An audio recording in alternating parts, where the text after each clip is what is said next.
Hey everybody, welcome back to Starfyre Gaming. I am Sir Joseph, and this is Pathfinder Wrath of the Righteous. Alright, so we are going to talk to Arushalea. Oh man, whatever her name is.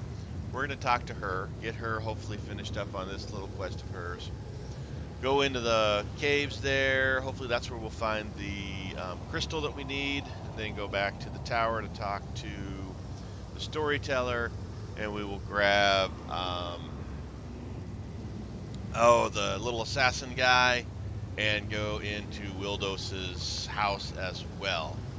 So let's get started with this.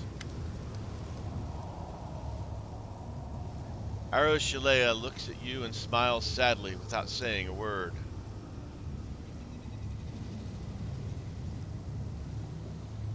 Have you worked out yet what that table in your dream means?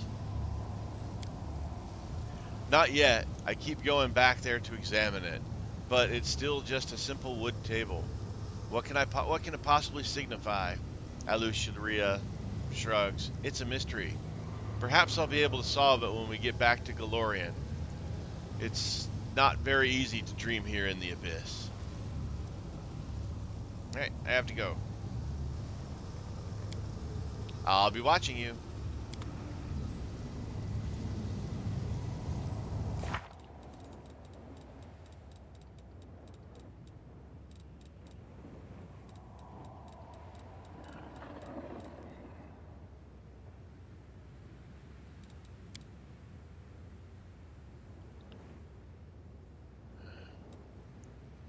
Well, we got to get her done before we finish this chapter, so we'll have to talk to her again later, I guess.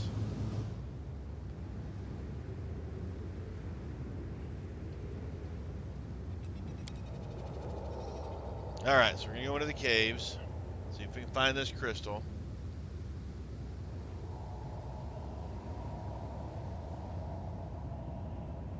Storyteller's compass emits a low rumble and quivers like an impatient hound that has caught scent of its prayer. Prayer? Prey. Oh my goodness.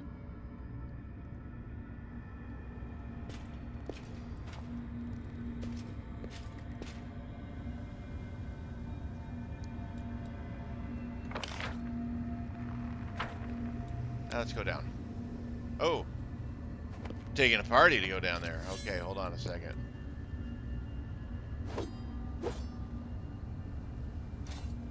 Oh, let's grab our standard crew.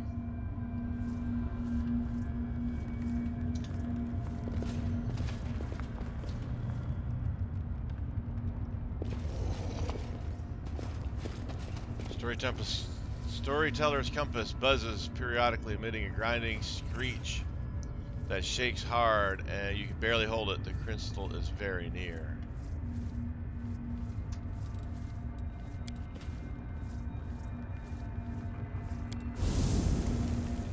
There we go. When we first got here, I was like, that looks like it's a secret door or something. Those look very crystal-y. They're not the purple crystals we want. Let's move.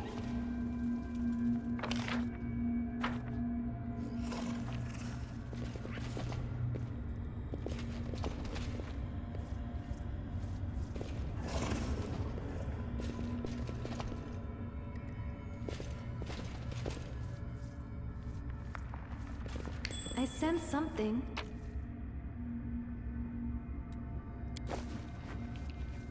Belt of the Venerated Champion. That sounds good.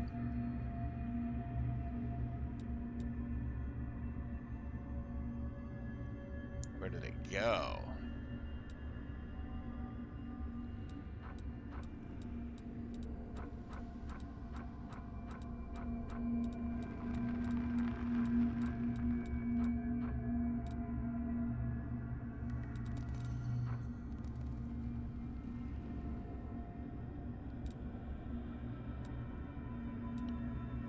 Just a +2 belt or +4 con belt.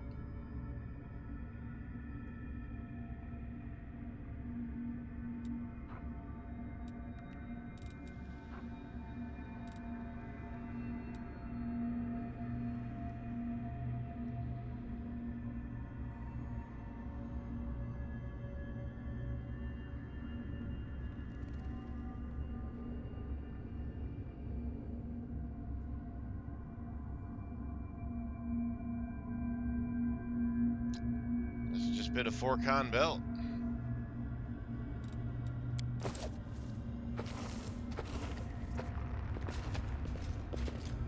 Follow me. All right.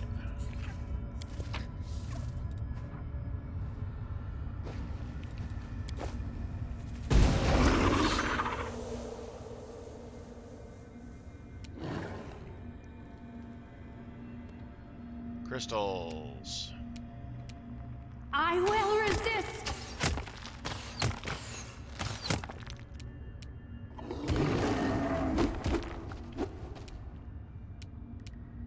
Begone, fiend!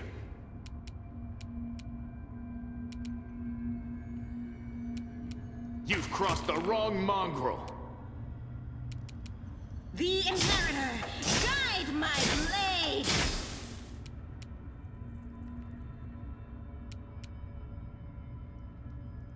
Forwards!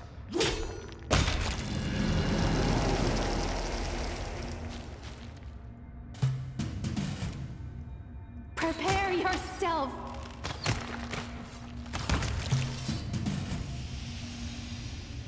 All right. All right.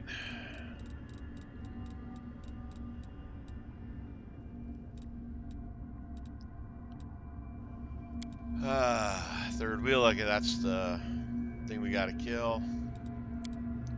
Rapture of Rupture. Meet with Phylexia.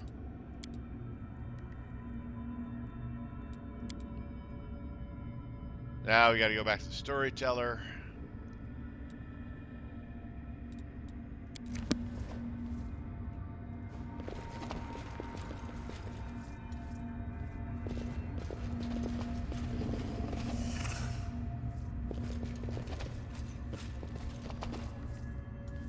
Thought maybe some of these crystals would come to life as well. Yet another obstacle. Yep, there they are. I was right. You won't survive me. Oh, there's 3 of them this time.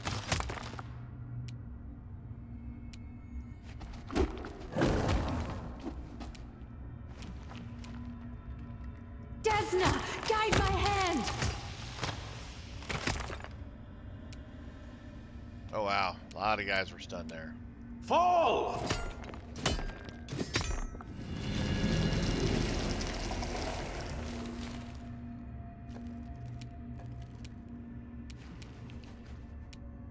The light take you!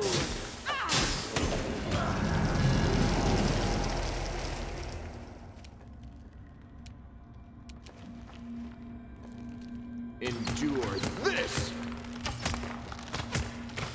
Oh, almost. Good job, Blue. Make your peace. We won't falter!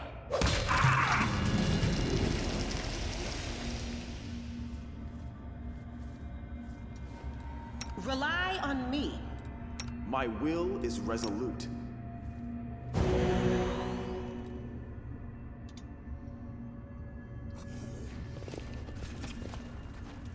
March on!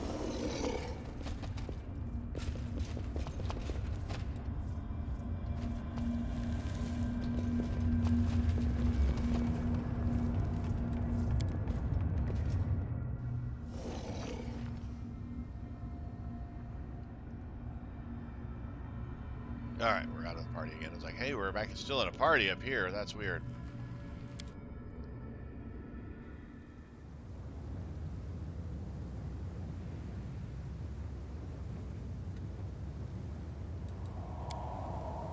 Oh. Go ahead and level everybody else up. Especially since we're taking Greybor with us. Alright, yeah, that looks good. Blinding critical looks good.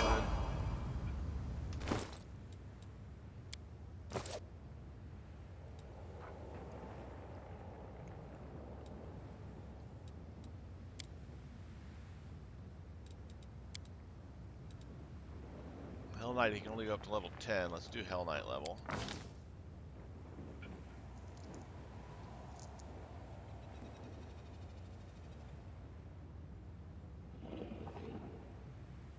Oh, Constitution or Strength.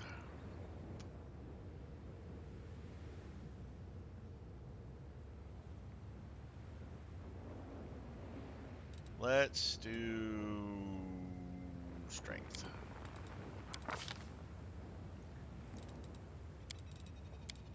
Skills make sense.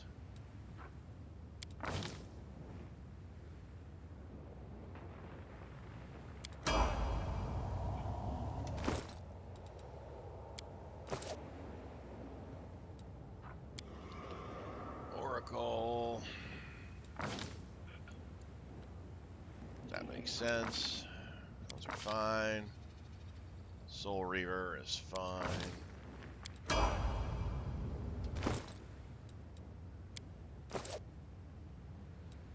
Witch. That makes sense. Those are fine. That's fine.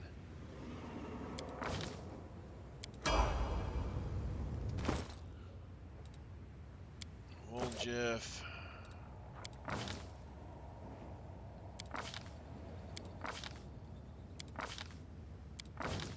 Those are all fine.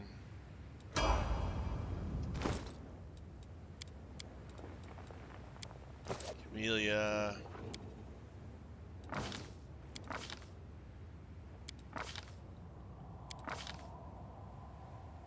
Yeah, that's fine.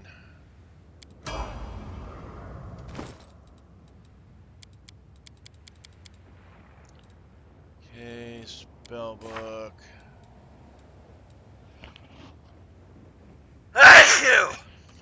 Excuse me.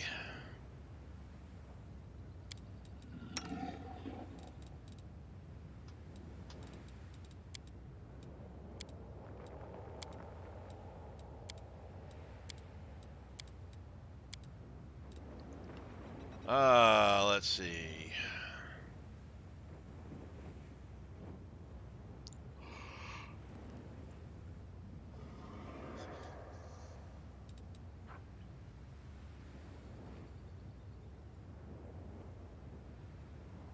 Legendary Proportions looks particularly fun.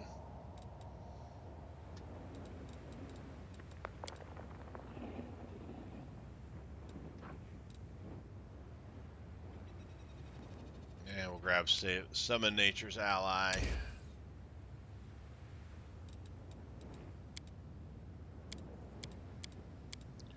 Now these are just number of spells per day. Yep.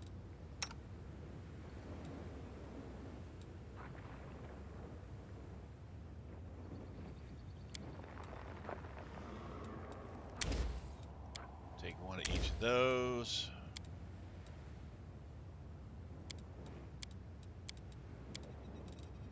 All right.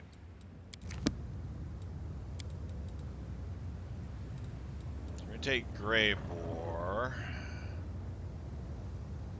Greybor have trickery? Come on.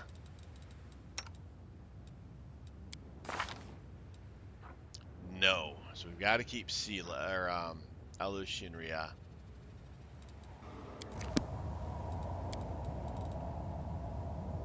I guess we're going to swap out Lan. Greybor. And we want to go to Terrace of Favored Mistress.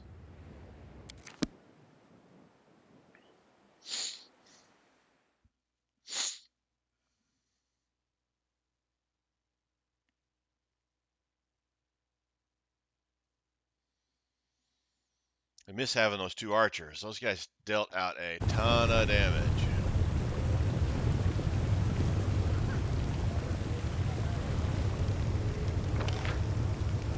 Alright, so we're going to go this way.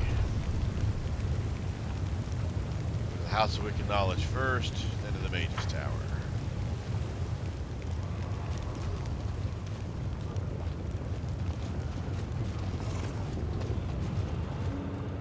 Let us be off.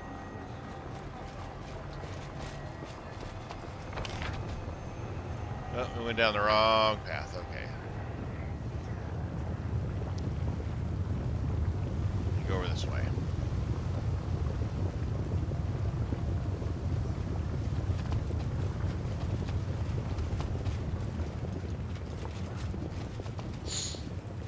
I want to get too spread out just in case we get attacked by somebody on the street. As we have had been so before. Let's move. House of Wicked Knowledge.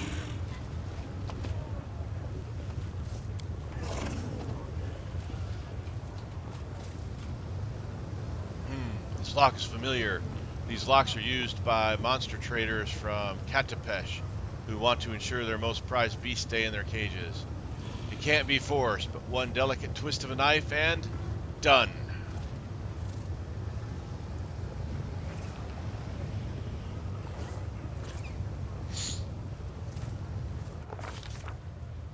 Oh, this is one of these types of things. The hunt is a clash between the hunter's cunning and the shrewdness of the prey. When the prey expects a trap, the hunter's acumen is put to the test in trying to subvert such expectations. Willodus has proven he understands this fundamental principle. The commander bursts through the front door and freezes. For all the tales about the mansion supposedly becoming a citadel, no one is there to assault the unwanted guests. There are no flying arrows, no chilling battle cries, and the expensive furniture hasn't been turned into makeshift barricades. The commander and his companions carefully examine the luxurious antechamber. There are two doors leading deeper into the mansion. One bears the symbol of a mirror, and the other the symbol of a knife. There's a bloody pigeon feather in front of a door, in front of the doors, and the note that contains two words: "Welcome, Assassin." Alright, the lore religion check was passed. The commander recalls that the bloody feather is a symbol of Shax, the Blood Marquis. The demon lord is infamous for luring his victims into labyrinths full of deadly traps. The door slams loudly behind him. The commander... Well... Mirror or knife?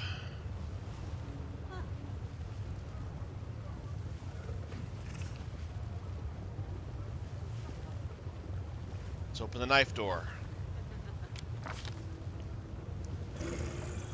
They say that pets reflect the character and disposition of their owner. If this is true, then the lord of this mansion has a truly cruel and perverse disposition. Commander enters a spacious cellar filled with scattered bones and cages. All of them are wide open, and the creatures they once contained are freely roaming the room. They've all come from different planes. Some are monsters, some are mere animals, some are intelligent species. Yet all of them shamble around aimlessly. They pant loudly, and drool drips from their slack jaws and open mouths. Their horrible mutilated and scarred heads provide evidence as to the reason for this behavior. A merciless surgeon has opened their skulls and taken out most of their brains, leaving only the bits that govern the most base instincts, such as hunger. And these creatures are very hungry indeed. The commander decides to... We can easily trick them. We can easily slip past them. We can easily intimidate them. Let's try to slip past them.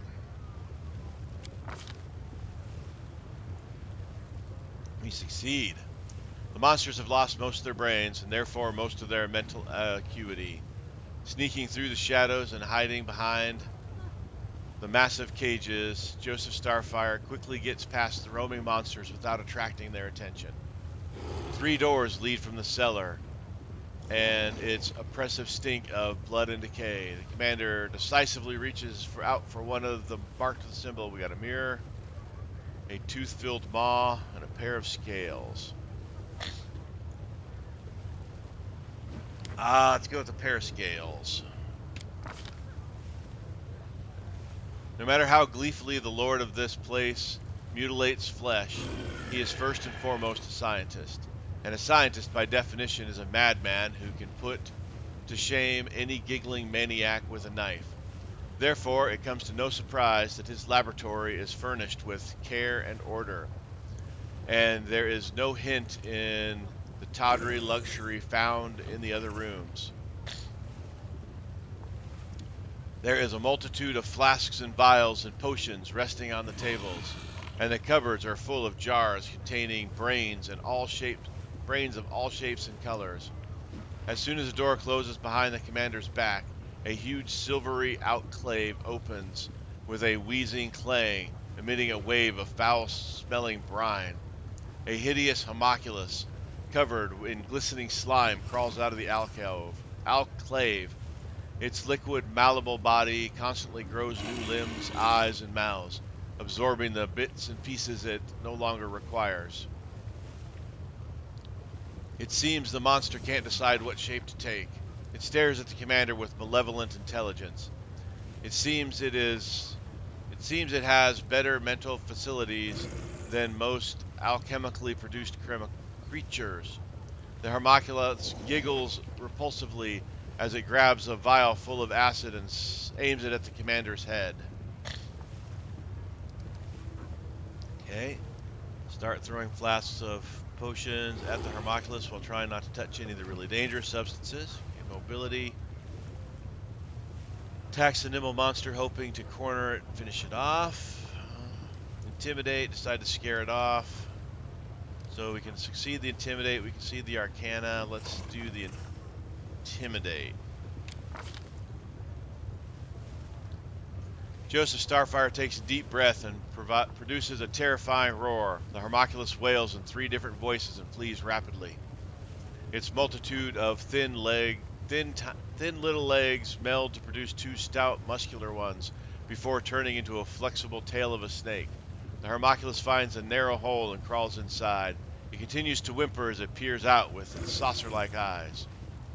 Stepping over the wreckage of expensive lab equipment and shattered glass, the commander pauses before 3 doors and eventually chooses one with a symbol of tooth-filled maw again, full moon, and a blazing fire. Full moon. Commander enters a magnificent bedroom and ends up knee-deep in a seemingly bottomless pile of soft blankets, fuzzy rugs, plump feather beds, and other covers of all sorts and shapes. Their allure and promise of sweet dreams is if only Joseph Starfyre would lay down and close his eyes. It's a dangerous temptation. Anyone who allows these fluffy killers to put them to sleep won't wake up ever again. They will crawl over their victim, piling on top of them, and then suffocate and smother them to death. Carving through the feather bed with his blade, the commander sees glistening flesh, and a thick ichor oozes out of the rend of the fabric. Yet, no book has ever mentioned such strange, bizarre creatures. Succeeded a lore nature check.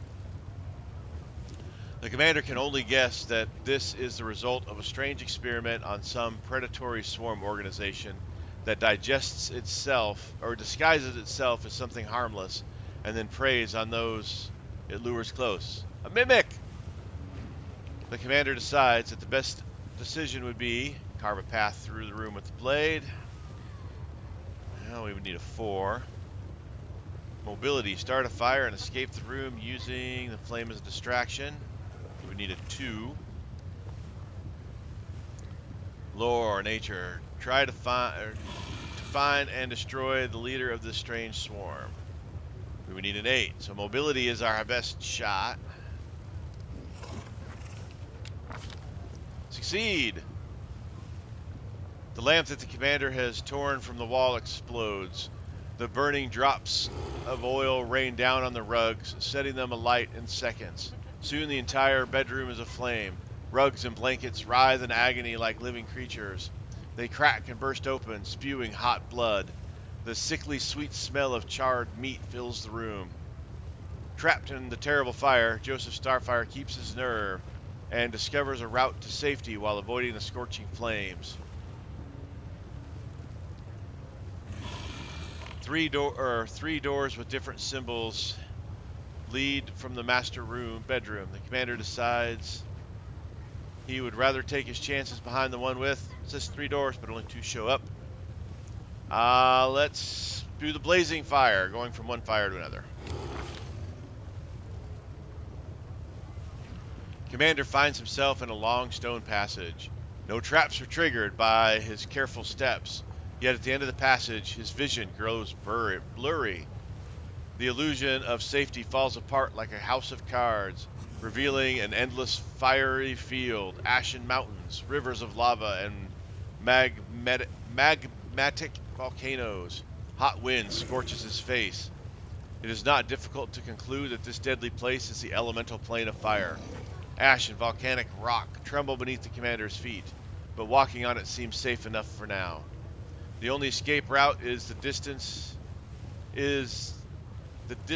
3-way arch of rough-hewn stone containing the 3 familiar doors. However, in order to reach it, the commander must find a way past the river of fire, in which tiny islets of porous stone are barely visible. The river spews out tongues of roaring flame that land on the banks and crystallize into dark glass. As a result, both banks of the river have become steep, jagged cliffs of obsidian. Commander has nothing left to do but mobility, try to get to the other side.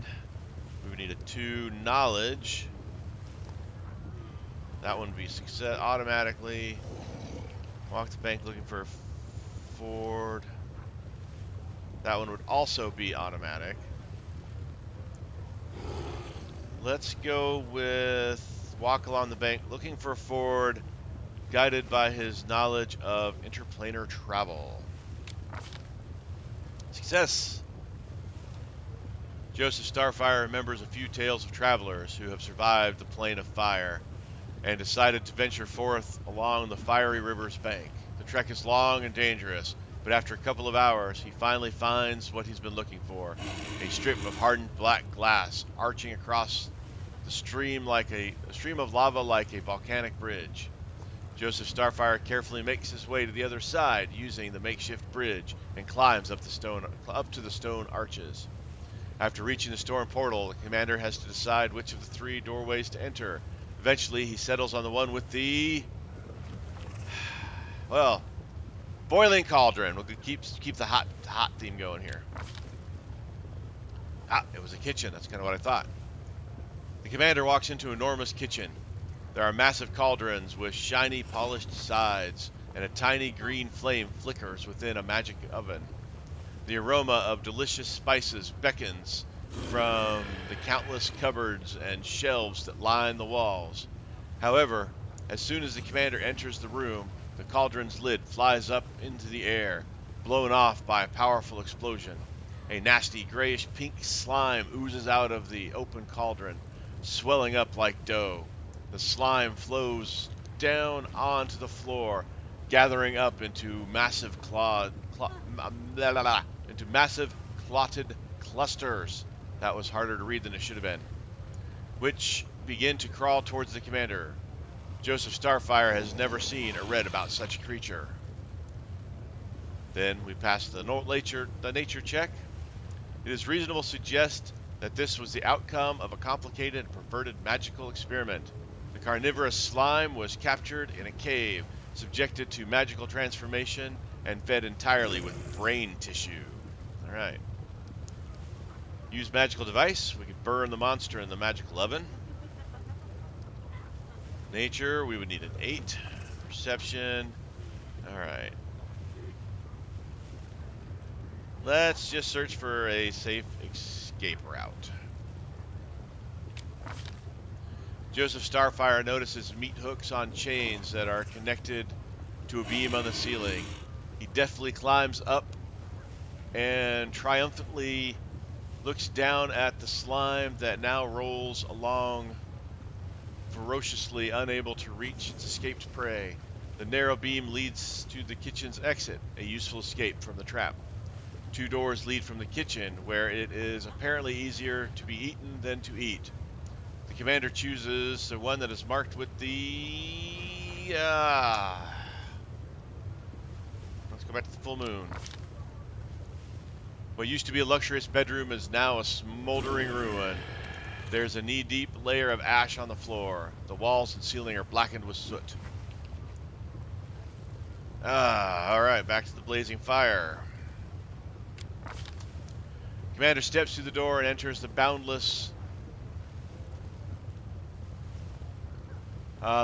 burning plain where fire reigns supreme. The door vanishes into thin air. The ashen mountain reaches up to the scarlet skies and cries tears of molten metal. Some way ahead, beyond the roaring river of lava, Joseph Starfyre can see the 3 stone arches. Alright, mobility. This time we'll use our knowledge of the world instead of walking around. As Joseph Starfyre oversees the bridge construction, soon the river of lava is dammed up with a flimsy makeshift barricade of black rocks piled from the bank. Molten lava licks at the obsidian dam, rising higher and higher, threatening to overwhelm it altogether. And yet Joseph Starfyre is a capable builder. The flimsy dam collapses only after the fiery river has been safely crossed. Joseph Starfyre remembers a few tales of travelers who have survived the plain and decided to venture forth along the fiery river's bank. It's dangerous. Yeah, he finds a strip. We cross over it. All right. So full moon we've done. Boiling cauldron we've done. A rod. The door doesn't budge. The commander forces it open with his weight.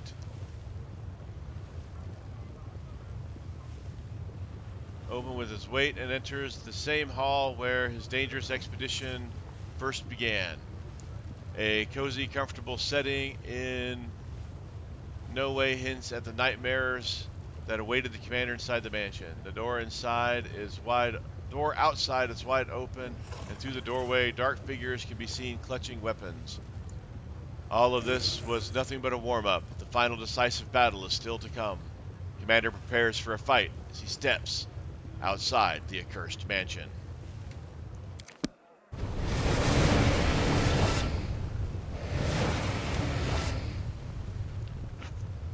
The leader of this gang of demons is grotesquely disfigured, even by the standards of the Abyss. A disproportionately large and bloated head rests on a tiny, disformed body covered in bumps and furrows, like a shriveled walnut. What seems at first to be a mane of hair standing up on end is revealed upon closer inspection to be bone needles sticking out of his pale, blistering skin. Where the mouth should be, there is instead a bony plate, formed from yellowing teeth that have grown together. It protrudes out from his torn, lacerated lips. His voice appears to come from a slobbering, undulating hole in his neck, just beneath his chin. More bloody larvae showing up at my place. I'm getting very tired of these visits. What a freak! Even I feel somewhat conflicted. Would killing this creature be an act of cruelty or mercy? I do not wish to show mercy to the scum that set me up. Who are you? A snort of derision escapes from the creature's throat, and he makes a dismissive gesture with his hand, his dirty nails curling into long, thin spirals. You don't even know who you've decided to challenge? Let these words herald your imminent death, outsider. I am Willodus, the wizard, confidant, and advisor to the Lady in Shadow. I am also known as the Vivisector. Greybor smirks, not bothering to hide his contempt. So many words. I'll simply call you a corpse. Less impressive sounding, perhaps, but easy to remember.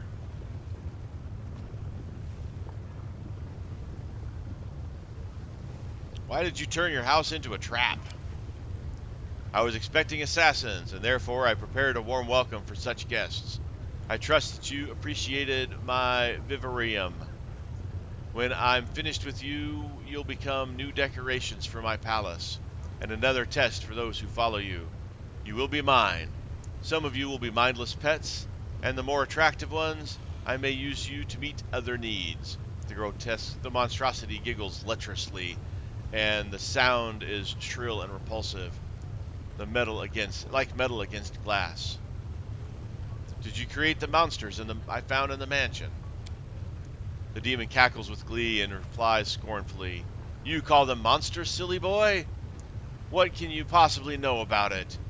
Those are masterpieces of vivisection, impossible creations, conceived not by nature, but born of my scalpel, needle, and magic. They are crudely and clumsily constructed. You lack creative vision and artistic talent. You may have labored over them, but they look like a work of an amateur, not a true master. How dare you! I will chop you into pieces. I will cut off your insolent tongue and sew it to your... I would be interested to see how a truly talented vivisectionist could alter my form, but my body is quite valuable. I am not going to let such a high-quality material go to waste in your hands. So, who do you think wants you dead? My enemies are many and numerous, and I could spend an eternity guessing. But there's no need for that. Once I've killed you, I will soak your warm little brains in my concoctions and read the names of my enemies like tea leaves in their wrinkled patterns. And then I'll have a lovely dinner. There is a greedy, predatory gleam in those tiny eyes, buried deep within the folds of wrinkled flesh. Why did you put a hit out on Darazand and give Greybor a faulty magical weapon? The demon hisses in frustration, spittle flying from the hole in its neck. Nonsense! Why would I want that idiot dead? What possessed him to think I'm the one who put a hit out on him?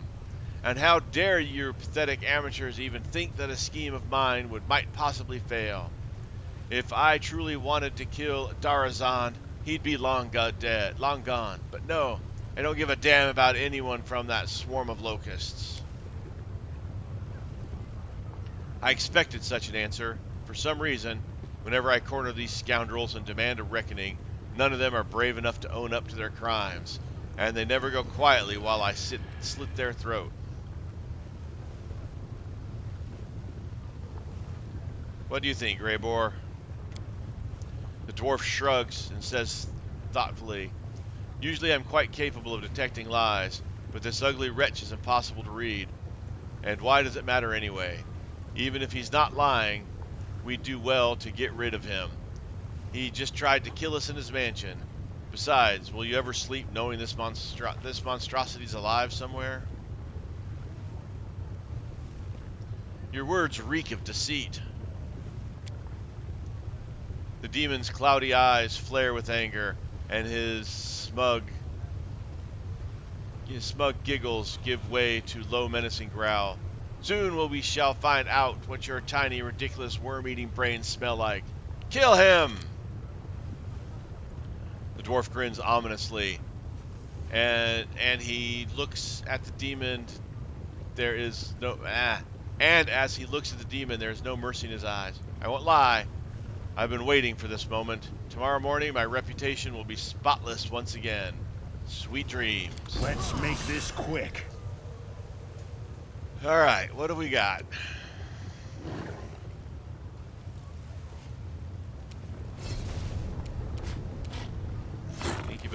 Incubus, Willodus, Incubus.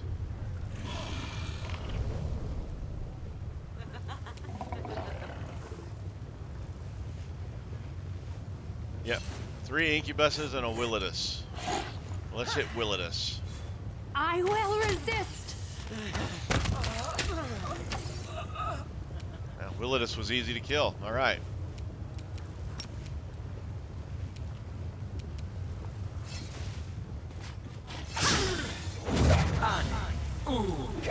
No.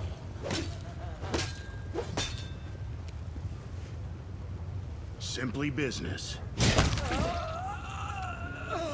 Oh my goodness. Strike with all your might!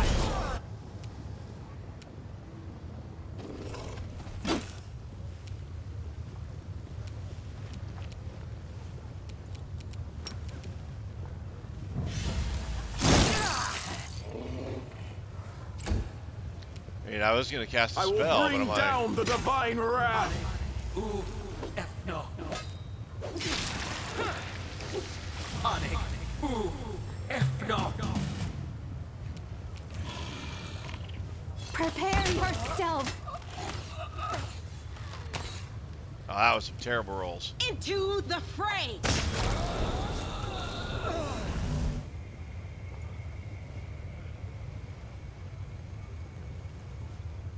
Horzala, the projection of a tall female demon, unlike any of her kinds. She seems slimmer and less stocky in build. Upon closer examination, you realize that her thinness is caused by extreme emaciation, which makes her look like a withered tree. The skin on her neck and wrists bear the mark of shackles, and her body is covered with flaming seals of Baphomet. Lowering her eyes, the demon addresses you quietly. Allow me to congratulate you. The short work you made of Willodus proves you are a true professional. I am Horzala, and on behalf of the Assassin's Guild, I congratulate Greybor for completing this contract. You have fulfilled the order we received for Willodus's murder, and therefore you have the right to collect the bounty. Even though you are not a guild member yourself, I am sure you have many questions about what happened. Yes, I do. I doubt our guild is hard to find. There is a notice board at its entrance where the assassins' contracts are posted. Who are you? I am Horzala, Baphomet's daughter. The projection looks you in the eye and adds in an aggressive whisper, Horzala, not Hepsamira. She is my elder sister, but I doubt you're able to appreciate the true extent of my misfortune. I am known in Alushinria as the assistant and right hand of Yaz, the head of the Assassin's Guild. Do you know what happened here?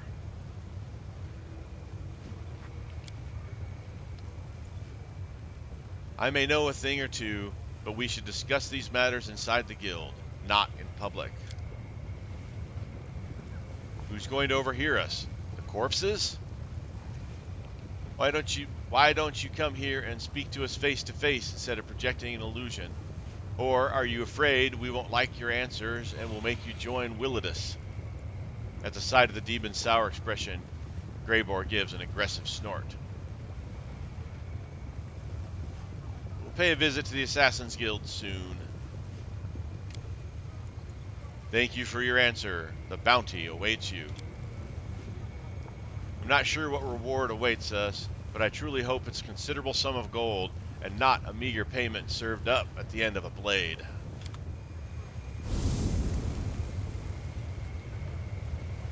Alright, so we gotta find an Assassin's Guild.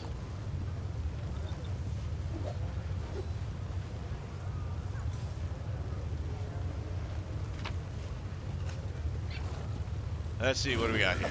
+2 scimitar, +2 full plate, ringer protection, +3 scimitar, +2 ring, scimitar, plate, ring, scimitar, plate, ring.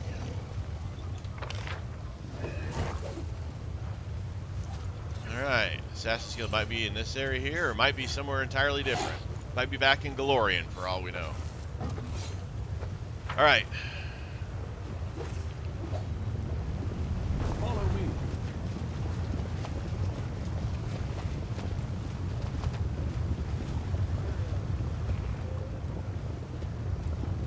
Oh, wrong way.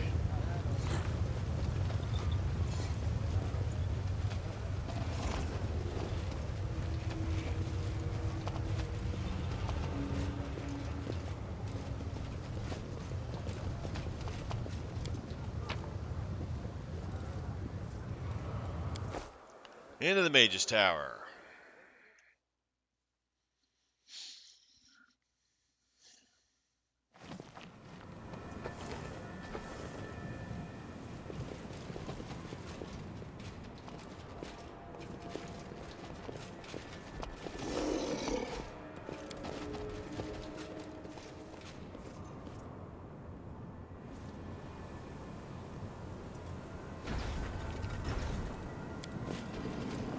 Stairs.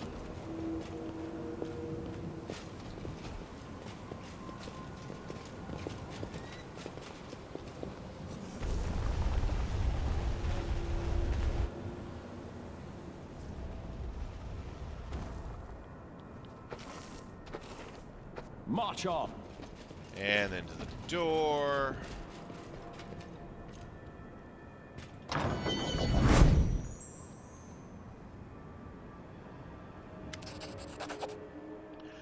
Storyteller bows his head in greeting. I have spoken with the Queen as you asked. Gallifrey was silent as she listened to my question and whom it had come from, and she stayed silent for a long while afterward. Then she asked me to give you this along with the words, with my blessing, if you can accept it. Life vial. Did she say anything else? No. She just asked everyone to step out and leave her alone for the time being. Thank you, Storyteller.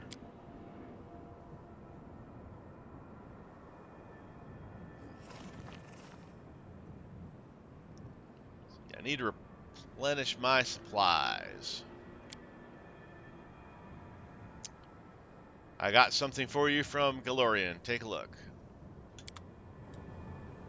Alright. So now we can sell some of this stuff that is not named. Just in case we're going to need that named stuff down the road. I doubt it, but, you know, it never hurts to... just in case to have all this stuff in the same place.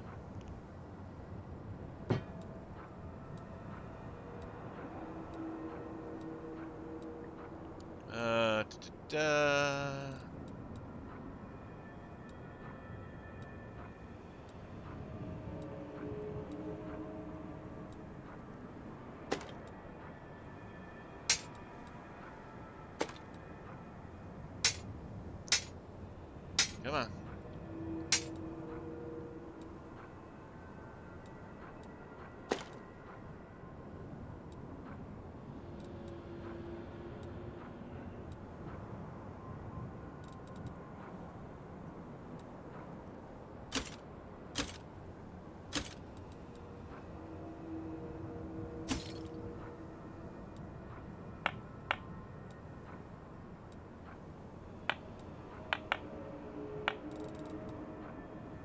You know, I don't know if all my guys have +3.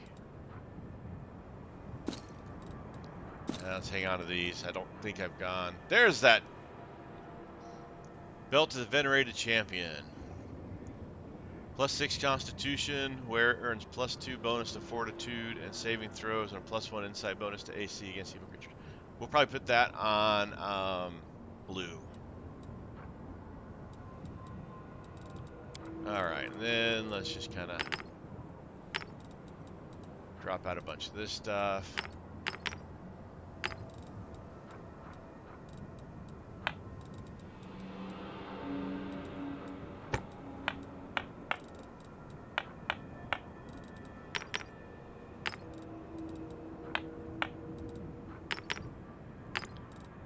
Oh, don't want to get rid of that.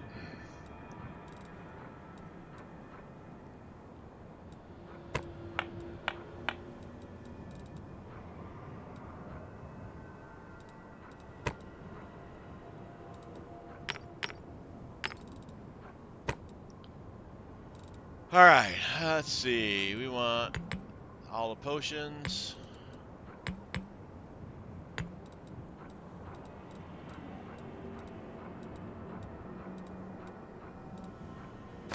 Take all of these greater restorations. All of these restorations. All of these restorations. Ooh, 12 scrolls of heal. Let's take those too.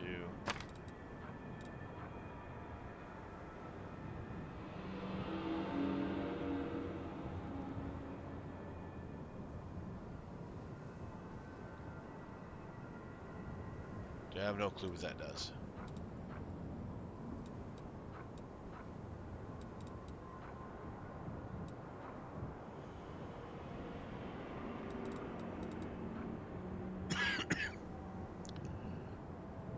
Only a monk.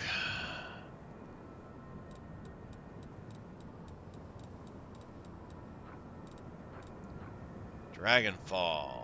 +4 scale grants +4 insight bonus against dragons. Spiteful barbs. +5 chainmail grants its wearer +5 confidence bonus to perception skill rolls made to intimidate.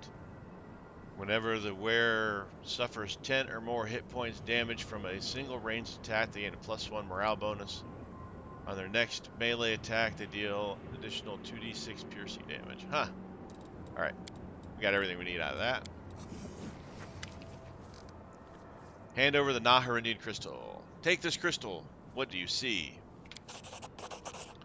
The storyteller takes the crystal and his face becomes twisted with evil rage and a screeching cry bursts from his lips. A bloody stain spreads across your chest and the storyteller's vision once again bursts into your mind. Just as they did in Canabras when you brought him the stone chisel. My wings take me higher and higher, stirring storms, but even they cannot disperse the ball of darkness hanging in front of me. Stupid little maggots, you think you can fly as high as me? My cheeky opponent does not answer, and the wound under my heart continues to gush streams of blood. Oh, it's like the wound I have. Tainting the feathers of the black bolt and dripping into the dark waters of Ishiar. There is something wrong with this wound. My strength is dwindling too quickly. This means there is no time to waste. I'll grab her, scrunch her up, cut her with my claws, and throw her at the very bottom of the abyss. Quickly changing the direction of my flight, I rush forward and hit the center of the dark cloud. Well, where are you? My chest is thrust forward, ready to take any blow, and my claws are cutting through the air. But she is not here. She deceived me. The dark cloud was a fake. Where are you? Her triumphant laughter echoes over the black ocean. So insulting, so insolent and impetuous. Someone catch that laughter. Choke it. Your mind is confused. Adrenaline pounds in your veins. By force of will, you manage to overcome this madness and concentrate on the storyteller's screeching voice. Who are you? You don't know me?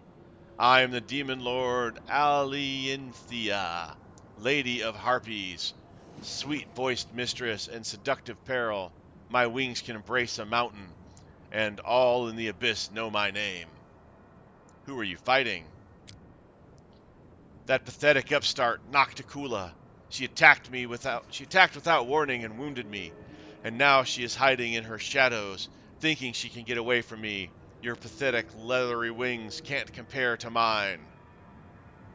What are you fighting for? For power, for might, for superiority, for the right to fly over these endless waters, for the right to seduce the unlucky ones of your choosing. One of us will perish, the other will rise and get everything the loser owns, and I will be the one that triumphs. How will your fight end? Not well, I'm assuming, since we know Nocticula is alive. As a storyteller's voice changes, you hear a death rattle.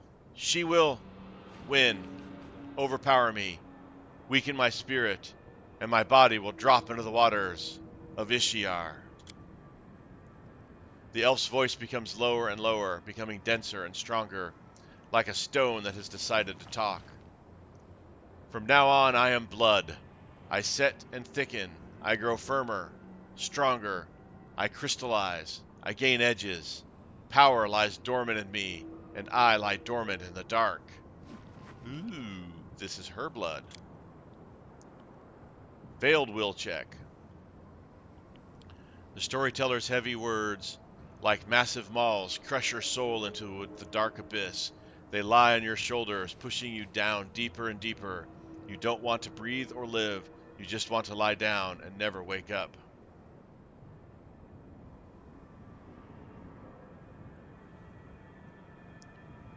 Are you the island of Alinthia, the one Alushinria is built on?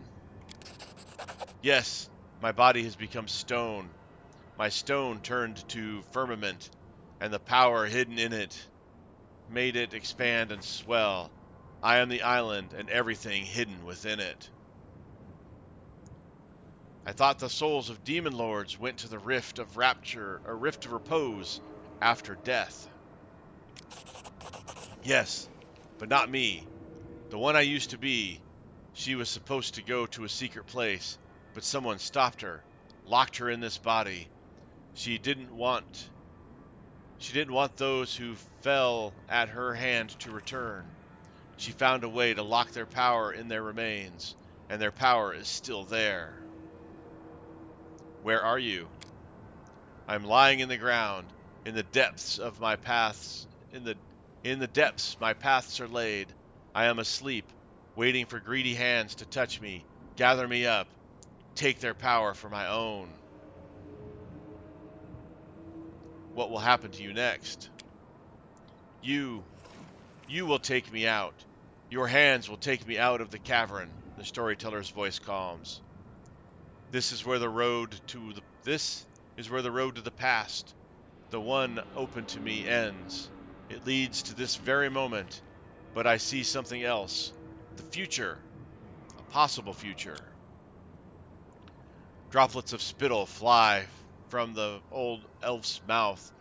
His speech becomes furious and garbled, his voice trembling with tension. Ah! It hurts! The crystal is so huge.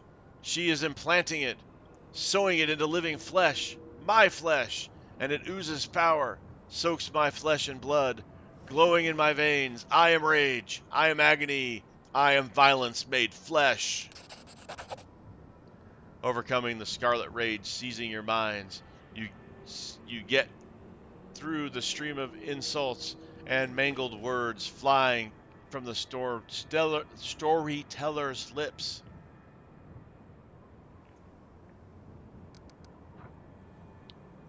It's a high perception.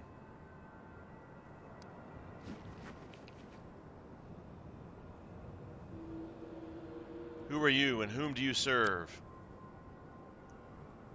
I am a humble demon whose old name doesn't matter. From now on, everyone will call me the Horned Horror. Lady Hepzimira will lead me into battle, where I will crush her enemies. No, I will destroy them with my horrifying grunting that will rip their pathetic flesh from its meager carcasses. Who is implanting the crystal into you? Mutasafen, the cunning one with snake eyes, one of the fosterlings of the upstart Arilu.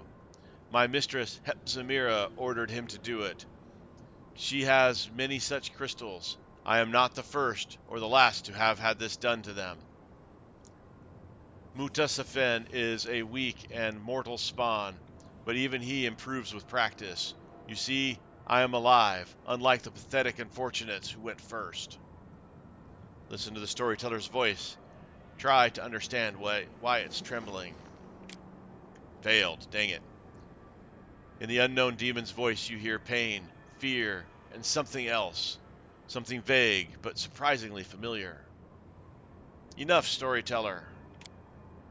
Storyteller's vision fades, and with it, the terrible heat in your chest. The old elf comes back from a dream with a hapless sigh. What a horrible vision. I'm completely exhausted. I never expected to touch the memory of a fallen demon lord who had never found peace in the rift of repose. I shared a vision with you again. Like when you brought me the stone chisel in Canabras? Strange. Could it be that those two objects are connected to each other? To you? So the crystals are demon blood? Yes, hardened blood in which the spiritual power of the perished demon lord is sealed. In this case, the power of Alinthea, who was killed in battle and locked in her own remains in this unusual way. So this city is built on Alinria's corpse? In a manner of speaking, yes. After the spiritual power of Alinthea did not go to the Rift of Repose, Nocticula began to transform her dead body, forcing it to expand and assume a more solid, static form.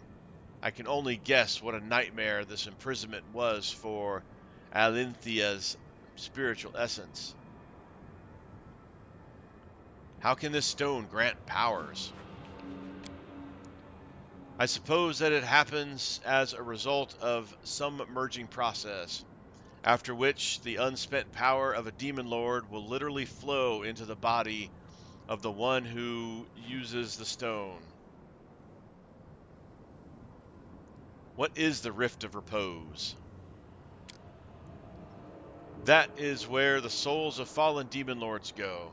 After death, they usually return to their own abyssal realms.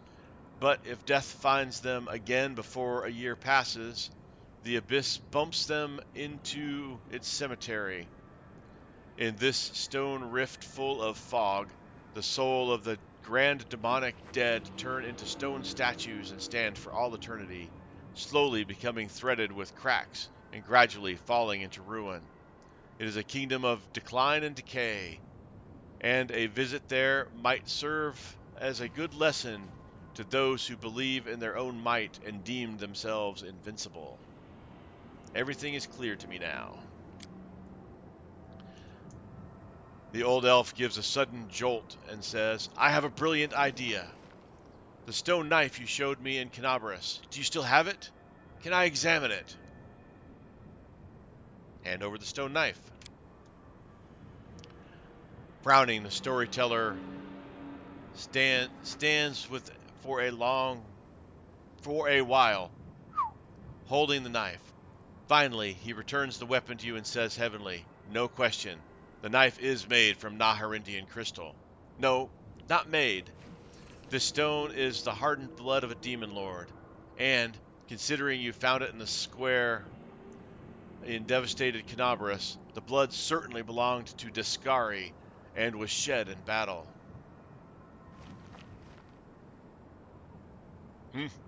That's interesting.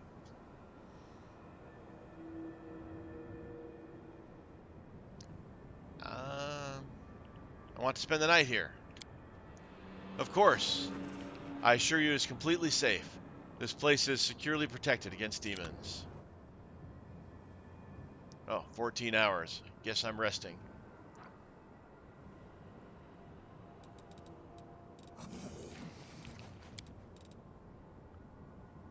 Let's take protective measures there.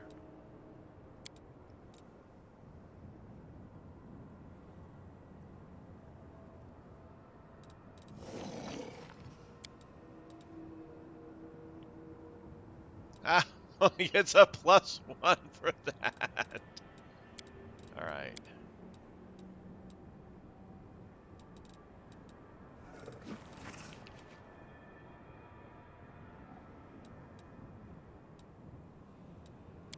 There we go. I'm always surprised to see a follower of Shaylin on the battlefield. A place where there is no beauty or peace. Shaylin has been forced to raise a blade against her brother. She knows better than anyone the importance of sacrifice.